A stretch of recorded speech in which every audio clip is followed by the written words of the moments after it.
Hola amigas y amigos, bienvenidos nuevamente a esta presentación sobre el tema de orquestación e instrumentación. Habíamos dicho en la entrega anterior que íbamos a hablar acerca de qué habían hecho algunos compositores con los instrumentos que tenían al alcance y vamos a escuchar ahora algunos de estos ejemplos que me parecen extraordinariamente interesantes. Voy a centrarme básicamente en algunos instrumentos de la orquesta. Voy a dejar de lado las maderas, las cuerdas, y me voy a concentrar básicamente en algunos instrumentos de la sección vientos madera, clarinetes, oboes, corno inglés, flautas, y hablaré de los bronces, específicamente solo de los trombones y de las trompas. Y casi al final hablaré algo sobre el arpa, que me parece también un instrumento muy interesante. Lo importante, eso sí, quisiera hacer hincapié en lo siguiente. Estas breves piezas musicales que yo les hago escuchar, no las puedo concluir, no las puedo presentar en su totalidad porque consumiría una enorme cantidad de tiempo. La intención de ellas es básicamente sentar un ejemplo y ojalá una motivación para que ustedes busquen esta música en internet, en cualquier sistema que tengan disponible, y a lo mejor descubran junto conmigo o solo simplemente estas cosas maravillosas que hacen los compositores cuando escogen ciertos instrumentos para ciertas ideas musicales que ellos tienen. Información existe en forma abundante naturalmente en internet, lo mismo que en YouTube, pero también existe una fuente importante que son los libros, la literatura escrita sobre el particular. Lamentablemente en castellano no es excesiva la cantidad de información que hay, pero hay algunas cosas, hay bastantes traducciones, pero hay, yo diría, bastante más información disponible en lengua inglesa o en alemán y otros idiomas. Solamente como ejemplos, por si a alguien le interesa, está un magnífico libro sobre principios de orquestación en inglés de Nikolai Rimsky-Korsakov, que todo su libro lo elabora en términos de orquestación e instrumentación basado en sus propias obras. Otro libro extraordinario es Los principios de orquestación de Samuel Adler. Altamente recomendable, viene incluso con ejemplos musicales. Hay otros que son un poco más específicos, como escuchar y escribir música. Son todos temas de bastante complejidad, pero solamente los lanzo como una motivación por si alguien de ustedes tiene interés en profundizar sobre estas materias que yo abordo naturalmente en forma muy superficial. Bien, quisiera entonces que hablemos específicamente ahora del instrumento, el oboe. El oboe es un instrumento posiblemente considerado como la primadona de la orquesta. Es un instrumento que tiene una personalidad muy particular, muy individual, y es tal vez muy conocido por todos ustedes porque alguna vez ya lo dijimos, que es un instrumento no solamente versátil, con un sonido brillante, sino que ese sonido un poquito nasal que tiene es el que primero nosotros escuchamos cuando vamos a un concierto donde hay una orquesta y donde se necesita afinar todos los instrumentos, ese instrumento que es el oboe que da la nota la para que el resto de la orquesta afine en torno a él. Este sonido penetrante permite que sea escuchado por todos y afina el instrumento. Los oboístas profesionales fabrican sus propias lengüetas, esta pieza bucal que va en la parte proximal, cercana al músico, y es una pieza que debe ser permanentemente humedecida. Los profesionales, como decíamos, la fabrican ellos mismos de maderas especiales y tienen que mantenerlas en forma permanentemente húmedas porque son muy susceptibles a cambios de humedad y condiciones ambientales.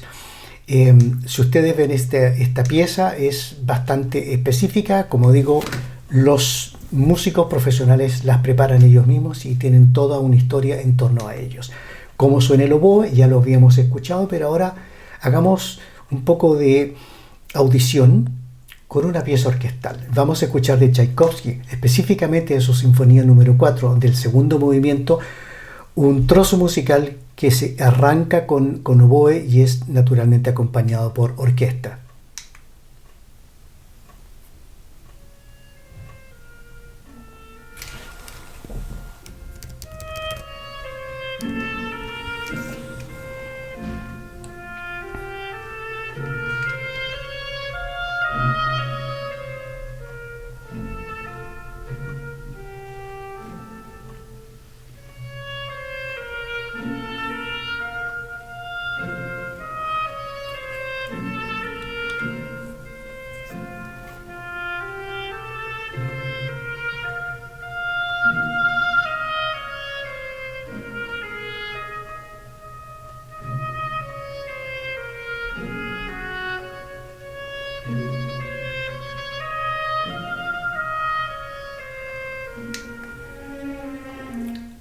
Si ustedes han prestado atención o se les ha escapado este pequeño detalle, pueden escuchar nuevamente este trozo musical y fijarse en el detalle acerca de la respiración circular, porque ustedes pueden escuchar esta melodía prácticamente continua, sin interrupción por parte de respiración aparente de parte del oboísta.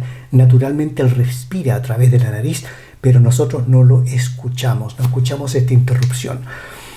Del corno inglés me gustaría comentar algo con ustedes, porque es un instrumento que ya habíamos visto, pertenece a la familia de los oboes, pero tiene naturalmente su timbre muy particular. Tiene propiedades de registro muy similares a las del oboe, pero tocado en registros altos, o sea, muy agudos, tiende a perder su personalidad. Y al sonar como el oboe, como dice el texto ahí, es algo que el compositor tiene que tener presente si es que quiere que este instrumento conserve esa sonoridad, ese timbre que le es tan característico. Es un instrumento que es muy expresivo en los registros bajos, y si yo pudiera utilizar una palabra para calificarlo, para situarlo en algún tipo de sonoridad que me parece particularmente atractiva, diría que es un instrumento que evoca algo bucólico, es algo pastoral, dependiendo por supuesto de la música que se esté interpretando. Vamos a escuchar un trozo musical muy breve de solista de la ópera de Richard Wagner, Tristán e Isolda, del tercer acto en la primera escena. Un detalle importante de este trozo musical solo es que el oboísta no está sentado junto con el resto de los instrumentos o con el resto de los músicos en el foso de orquesta, sino que tiene que situarse en el escenario, en el lado del escenario. No es visible forzosamente para el público. El director puede determinar que se haga eso, pero normalmente no es visible, pero de esa forma el sonido llega en forma bastante más directa a la audiencia. Escuchen por favor este trozo de Tristán e Isolda.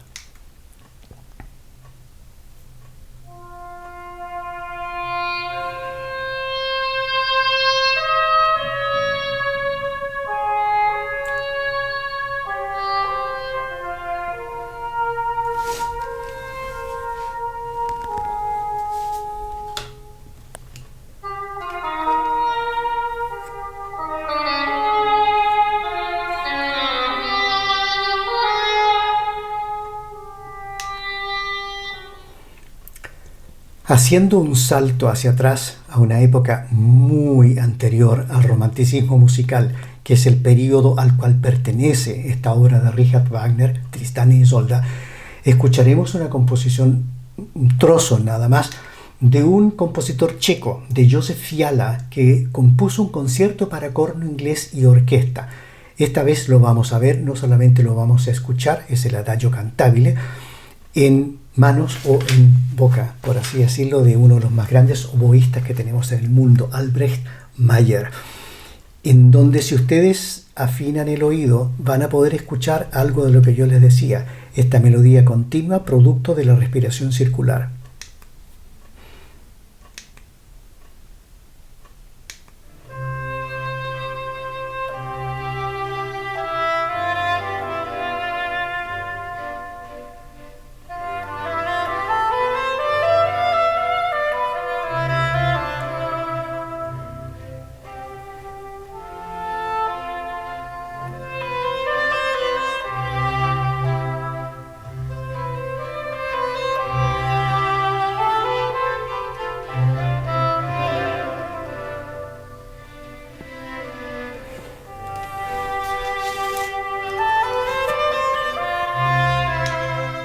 Como digo, son invitaciones para que por favor busquen esta música y la puedan disfrutar.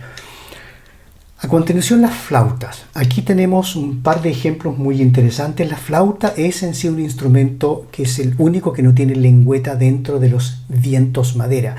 No se engañen, ya lo dijimos alguna vez, es un instrumento que es básicamente hecho de distintos metales o aleaciones, plata, oro, etc.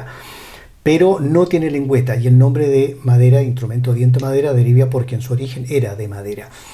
Se dice que todos los instrumentos de viento exhiben una gran agilidad y sensibilidad, todos, pero ninguno es capaz de igualar en estos atributos a la flauta en particular.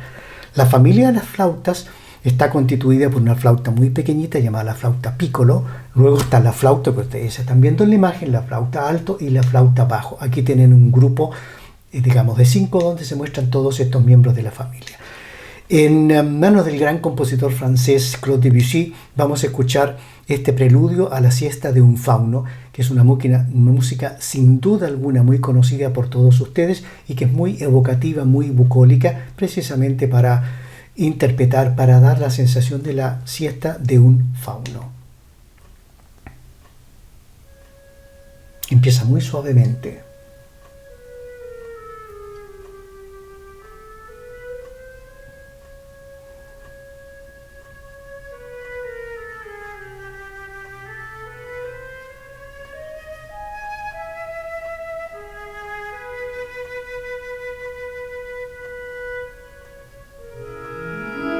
Acompañamiento de orquesta y arpa en el fondo.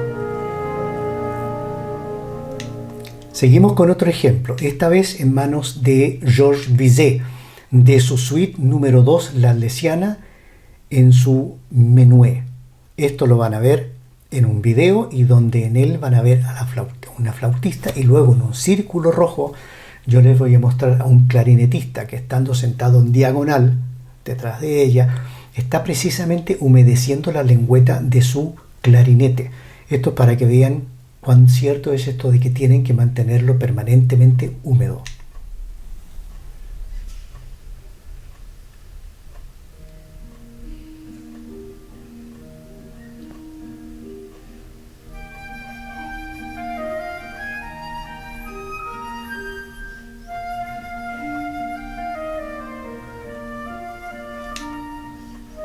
Arpa, y ahí está el clarinetista humedeciendo la lengüeta.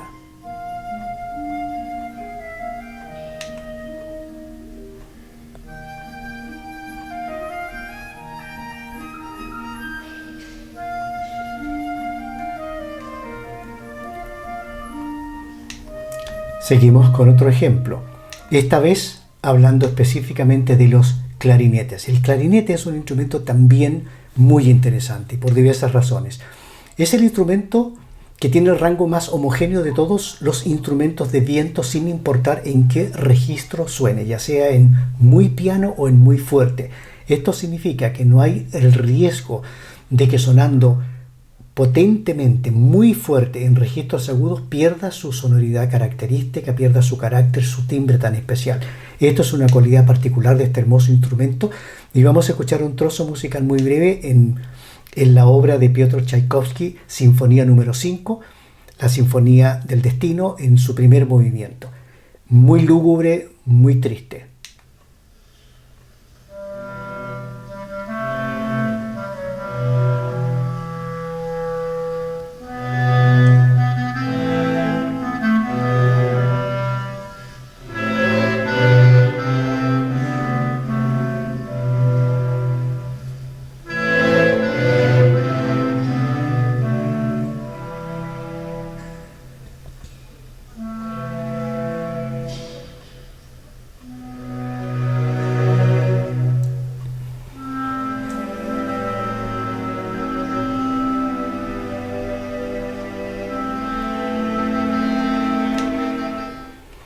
Ahora otro instrumento también muy interesante, perteneciente al grupo de las maderas, aunque no es de madera, es de metal, pero tiene su lengüeta y tiene su boca, su pieza bucal de madera, es el saxofón. Y no los muestro la imagen con la orquesta porque, curiosamente, este es un instrumento que, no obstante haber recibido la dedicatoria de muchos compositores del siglo XIX y siglo XX por las cualidades de su instrumento, no ha sido normalmente o frecuentemente aceptado o completamente aceptado dentro de la orquesta sinfónica actual. Como vimos en alguna oportunidad, el saxofón debe su nombre a su inventor, un belga de nombre Adolphe Sax, y de ahí saxofón, instrumento fundamentalmente relacionado con la música de jazz, pero no solamente en el jazz ha hecho cosas extraordinarias. Tiene un sonido muy distintivo y, como vamos a escuchar una pieza musical, es claramente audible cuando está en la orquesta. Tiende incluso a sobreponerse frente a muchos otros instrumentos. Tiene básicamente 5 miembros en esta familia, que son el sopranino, el soprano, el saxofón alto, barítono y bajo. Respecto del soprano, lo estamos viendo envuelto en ese óvalo ya rojo, que no corresponde a la imagen que nosotros normalmente tenemos de lo que es el saxofón con esa forma de S. Y es un instrumento que hizo famoso el saxofonista Kenny G. Y ese es el tipo de saxofón que él usa. ¿Okay? Vamos a escuchar de saxofón de este instrumento, también en la mano de Georges Bizet, en su genio compositor, también de la suite L'Arlésiana, el intermezzo, donde pueden escuchar el saxofón sonando interesantemente, doblado por una trompa, es decir, por un corno francés que está sentado inmediatamente al lado de él. Luego hablaremos qué significa esto de estar doblando, pero el saxofón se destaca.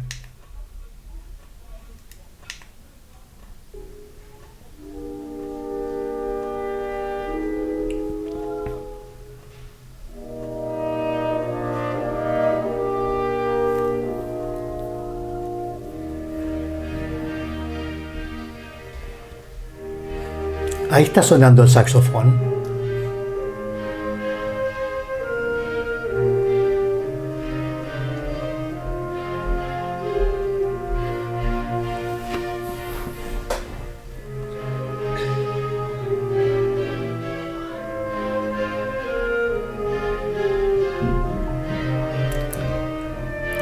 Y a la derecha del saxofonista una trompa.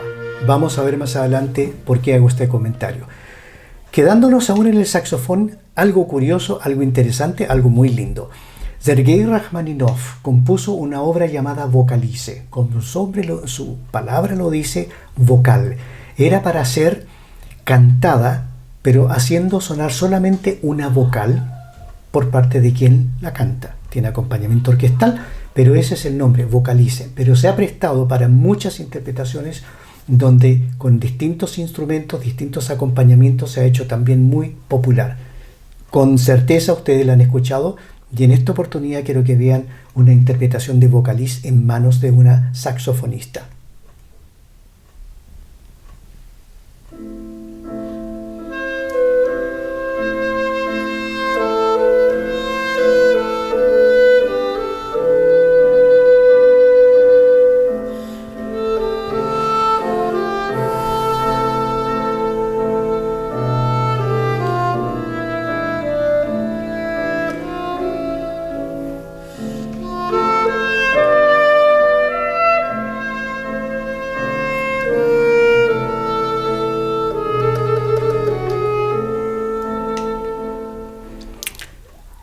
Y si ustedes recuerdan, amigos míos, cuando hablamos del neoclasicismo como parte de la época de la música moderna, escuchamos este trozo musical de Dmitri Shostakovich, del segundo vals opus 99, titulado Jazz Suite número 2.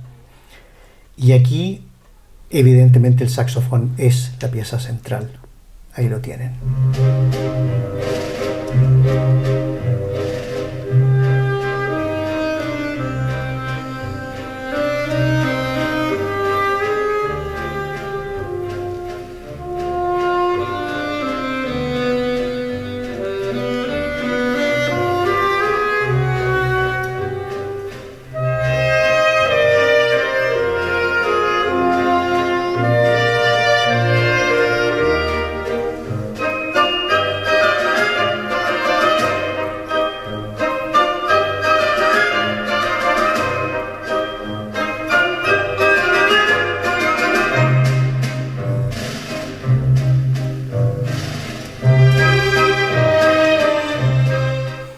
Bien, ahora vamos a pasar a otro instrumento, específicamente la trompa, también llamada corno francés. Este es un instrumento con un sonido muy aterciopelado que, según expertos, y realmente es así, es un gran instrumento que sirve para acompañar cualquier otro instrumento solista. Y eso es lo que les acababa de comentar. No solamente puede ser un instrumento solista, sino que también puede hacer doblajes, es decir, ir tocando la misma melodía del instrumento al cual está haciendo compañía. Es lo que acabamos de ver cuando estábamos escuchando un saxofón que estaba siendo doblado por una trompa o por un corno francés, mismo nombre.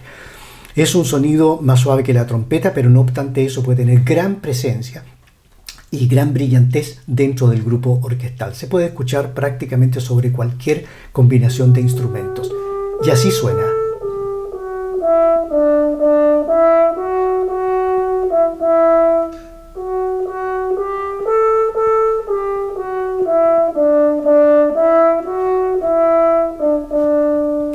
La misma melodía, Sinfonía número 9 de Beethoven, Oda a la Alegría, que la habíamos escuchado en el capítulo anterior, tocada por un oboe. Ahora vamos a escuchar tal vez uno de los solos de corno francés o de trompa más emblemáticos para este instrumento, en manos también de Tchaikovsky, de su Sinfonía número 5, la Sinfonía del Destino, en su segundo movimiento. Tiene un inicio orquestal muy hermoso, necesario para crear este ambiente muy particular de esta sinfonía tan significativa para el compositor, y que, como digo, tiene este trozo de corno francés que es tal vez uno de los más populares que existen en la música clásica.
Aquí lo tienen.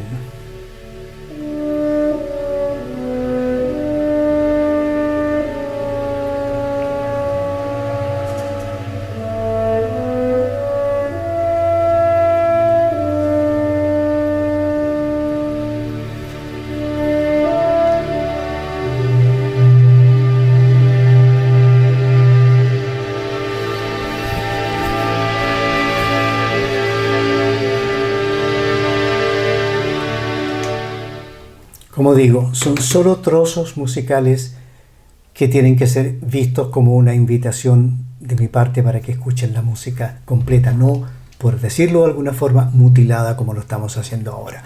¿Qué pasa con los trombones? Instrumento muy interesante también, como todos en realidad en la orquesta. Es un instrumento muy versátil, es un instrumento que puede ser utilizado como solista, puede ser utilizado como cálido fondo armónico cuando toca con otros instrumentos, con otros trombones u otras secciones de la orquesta. Es un rango dinámico enorme, puede ser tocado muy suavemente, pero puede ser también un instrumento de gran potencia. Y esto lo vamos a escuchar en el ejemplo que sigue, en manos de una composición de Gustav Mahler.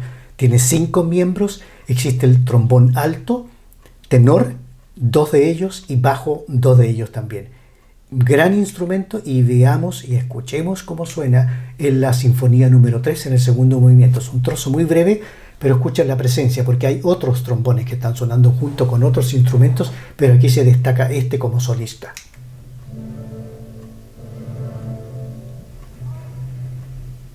Timbales.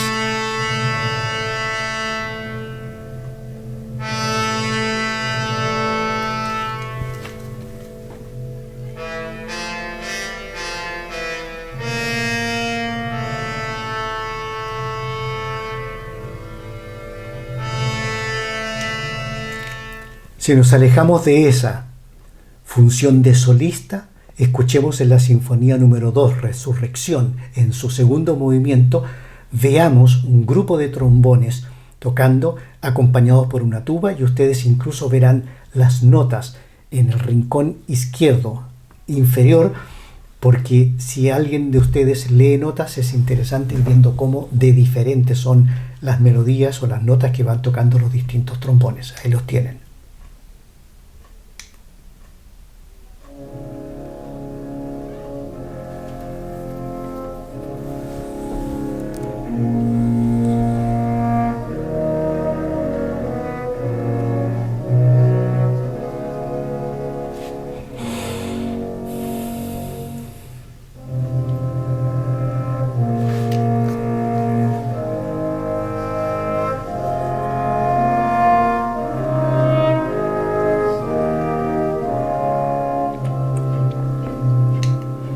Fantástico poder ver todo este tipo de cosas en YouTube y poder disfrutar de todas estas cosas tan particulares que tuvieron estos genios creadores de la música clásica. Para concluir el segmento trombones, quiero invitarlos a revisar una pieza, ojalá en su completa presentación, pero ahora solamente en relación al trozo de trombones, que es un ejemplo de cómo una orquesta sinfónica de grandes dimensiones puede ser utilizada en base a una melodía relativamente simple, pero muy larga, repetida una y otra vez. Y tiene la característica particular de que donde esta instrumentación va cambiando con cada repetición de la melodía, pero además, si hacen la sumatoria, van a ver que se van agregando instrumentos para llegar a hacerse cada vez más rica y concluir con un estrepitoso y sensacional final muy, muy potente. Es el famoso bolero de Maurice Ravel, que ustedes seguramente habrán escuchado en más de alguna oportunidad, pero como digo, aquí solamente oiremos la parte correspondiente al trombón, donde tiene esta particularidad muy especial del trombón que tienen también los instrumentos de cuerdas, que es tocar en glissando, es decir, aumentando y disminuyendo el sonido, no tocando las notas en forma tan separadas. Hace un legato fantástico.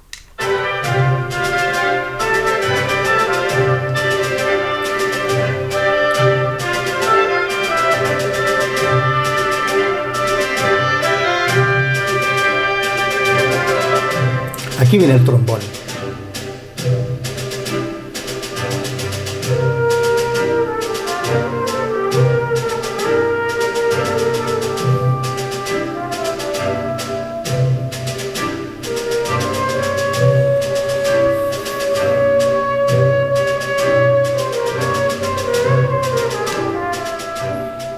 Bien, ahora vamos a alejarnos de los instrumentos de bronce, de los instrumentos de viento-madera, y vamos a hablar de un maravilloso instrumento que es el arpa. El arpa es un instrumento muy complejo, es un instrumento sobre el cual quiero llamar la atención en sus extremos. En la parte de arriba tenemos todas estas clavijas que son movibles, son como en la guitarra, son piezas metálicas que sujetan cuerdas, y esas cuerdas de alguna forma en el pie, en la base del instrumento, van asociadas con esos pedales que ustedes pueden ver, que son un total de 7. Cuando esos pedales son activados por los músicos, las clavijas se mueven, con lo cual tensan o van soltando las cuerdas a las cuales van unidas, y con eso van generando distintos tonos. Estos pedales, por lo tanto, permiten que la música puede ser tocada en forma muy cromática, es decir, tocando muchísimas notas, y eso es una característica de algunas piezas musicales que vamos a escuchar ahora. Pero en particular comencemos con algo más sencillo. La descripción del instrumento: tiene 47 cuerdas, tiene 6 octavas, tiene unas características sonoras muy espectaculares, muy especiales. Tiene un sonido sombrío y muy profundo, muy sonoro en los bajos. En el segmento medio tiende a ser bastante cálido y rico para transformarse en claro y liviano en los registros más altos. Es un instrumento que se toca solamente con 8 dedos. El dedo meñique no se usa para tocar este instrumento, lo cual no es un detalle menor, porque si hay compositores que no saben de esta característica del instrumento, pueden pensar en términos pianísticos, donde el pianista usa 10 dedos. Por lo tanto, si compone música, tiene que tener presente que la disponibilidad del arpista son solamente 8, no 10. El instrumento puede utilizarse de muchas formas, no solamente como un instrumento melódico de acompañamiento, sino que también como instrumento solista o doblando otros instrumentos. Es realmente muy lindo. Frecuentemente se usa por efectos especiales, por ese color que puede aportar. Vamos a escuchar algo al principio relativamente simple, pero luego que demuestra en forma clara y contundente cuál es la altísima precisión que requiere este instrumento por parte de sus ejecutantes. Vamos a escuchar algo que es muy popular, que es de la suite Cascanueces de Piotr Ilyich Tchaikovsky, el Vals de las Flores, que ustedes sin duda alguna tienen que haber escuchado seguramente en la película Fantasía de Walt Disney, o de lo contrario en cualquier otra oportunidad. Aquí lo tienen, en la arpa.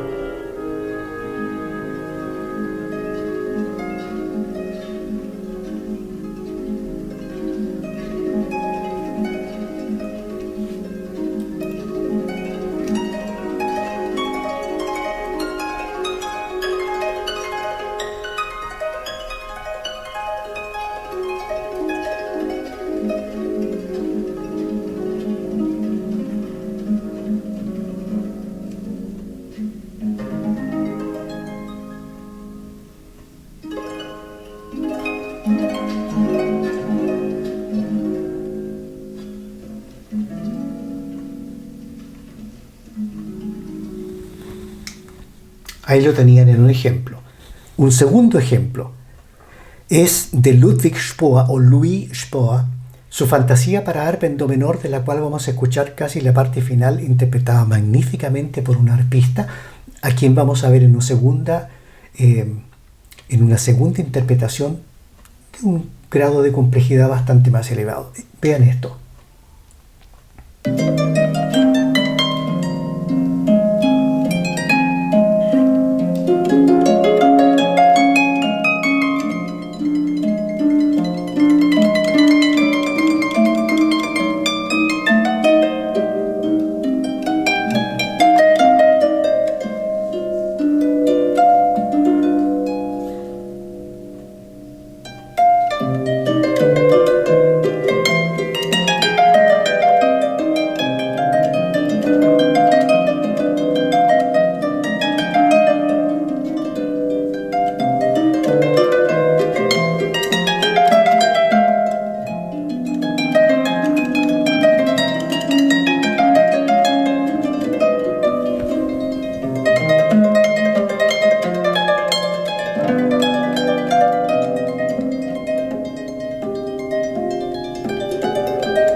Ahí lo tenían.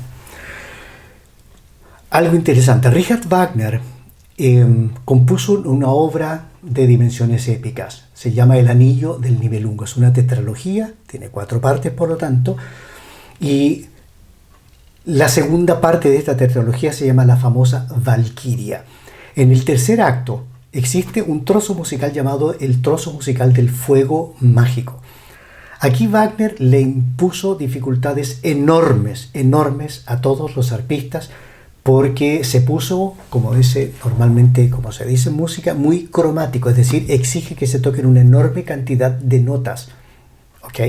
Y esas notas obligan a que el arpista tenga que estar activando estos 7 pedales que yo les mencioné al principio. Y ahora van a ver ustedes cuál es el grado de precisión que tiene que tener la persona que está tocando este instrumento. En otras palabras, Richard Wagner, pese a su genio, no conocía muy bien el arpa, lo reconoció, así lo dice su esposa Cosima en sus diarios de vida, de que Richard no conocía y no dominaba el instrumento arpa, y por lo mismo no le hizo precisamente fácil la vida, no solamente a los arpistas, sino a otros músicos también. La injusticia de esto es que el trabajo es enorme, la precisión es inmensa, y no siempre nosotros la apreciamos porque no la podemos ver, porque no podemos ver los pies de los arpistas, de los músicos que están haciendo esta obra fantástica.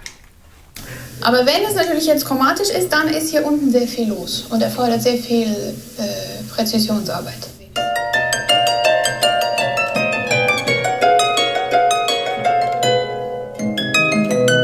Ahí se van moviendo las clavijas.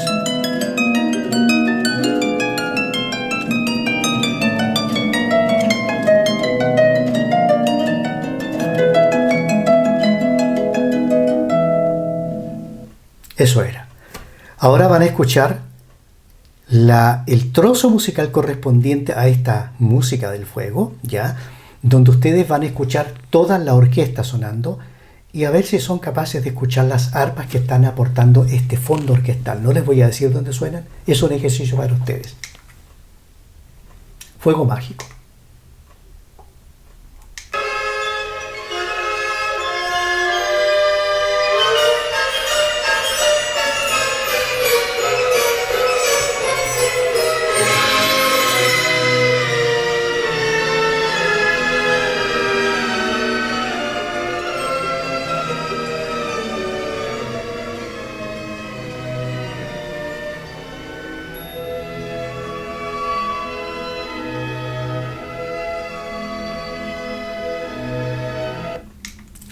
Ahí lo tenían.